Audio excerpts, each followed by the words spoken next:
Hey guys, what's going on? It's Robby here from Chalk and Steel, and it's a beautiful day here in Acton, Massachusetts, where my gym, Across the Reach, is located. And in this video, I wanted to go over the deadlift. All right. There's a lot of coaches out there that'll teach it several different ways. All right. But if you're a CrossFitter, all right, and you're looking to set that new PR on your deadlift, there's a couple techniques you can use to get those weights going up a little bit higher than you've ever done before. So. A couple things here. We got the bar set up. Okay, not a ton of weight on here.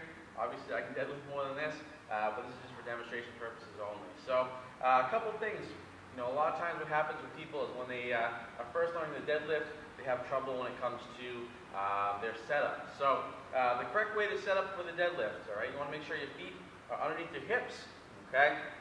When I step up to the bar, when I address the bar, I want to make sure that my shins are vertical, all right, and my shins are touching that bar, okay? I want to feel the steel of that barbell, all right? If I end up being too far away from that bar, all right, I have to lean forward, okay? That's going to put myself in a compromising position on my lower back. That's not good because what's going to happen is that can lead to injury, so we don't want to see that, okay? So setup-wise, like I said, feet underneath your hips, all right? Vertical shins, bar touching that your shins in that vertical shin position, okay? Now, one of the biggest controversies I see all the time is grip, all right? Is it better to have that full overhanded grip or to have that alternating grip, all right?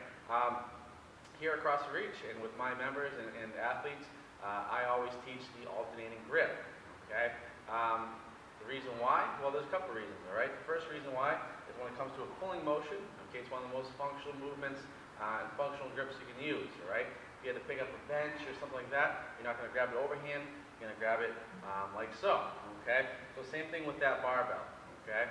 So alternating that grip, just like so, okay? Just outside of my knees with my shoulder part grip on that barbell, okay? Now remember, your arms are cabled, so I'm doing my deadlift.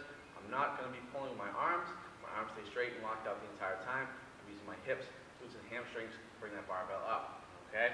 Now, remember, when I'm grabbing that bar in the bottom position, I want to stay nice and tight, okay? I don't want to be cocking my head back, all right? I want to be looking 3-4 feet in front of me, nice neutral spine on that bar, okay?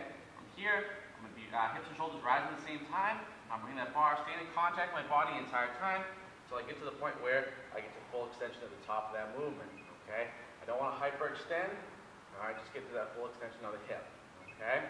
Now, this is the reason why we use the alternating grip as well, because a lot of times what we find is when people have that overhand grip and they go to pull, they don't get that full extension of the hip all the way, okay?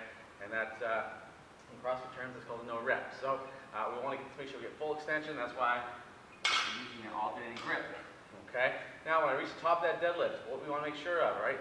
Sending my hips back, okay? That bar is going to pass down, staying in contact with my body the entire time until I get to my knees. Once I get past my knees, that's when I can rebend and go into that starting position again. All right, it's really important we don't go around the knees. We want to go past the knees first before I rebend my knees, okay? So from that side profile, just so you can see what that looks like, all right? Like I said, I want to feel the steel here, vertical shins on that bar, okay? Starting position here, alternate that grip, okay? Chest up, weight back on my heels, glutes, hamstrings nice and tight, neutral spine, looking 3-4 feet in front of me, hips and shoulders rise at the same time, bring that bar all the way up, stay in contact, so I get the full extension here, okay? Big chest, on the way back down, make sure that bar passes my knees first before I'm rebending, okay? So, those are a couple tips, guys, that are going to help you, first of all, stay safe when it comes to the deadlift, and also when it comes to setting PRs, all right? If there's one thing I can always say with this, make sure those vertical shins, make sure you're keeping that weight back on your heels. So when I set up, I want to make sure if I were to let go, I feel like I'd fall backwards, okay? That's how you know that weight is back on your heels where it should be, not on your toes, okay? All right, guys, so those are some tips you can use next time you do the deadlift, all right? And also keep in mind, within the next couple weeks here, I got a brand new program coming out, which is called 6-Week Strength.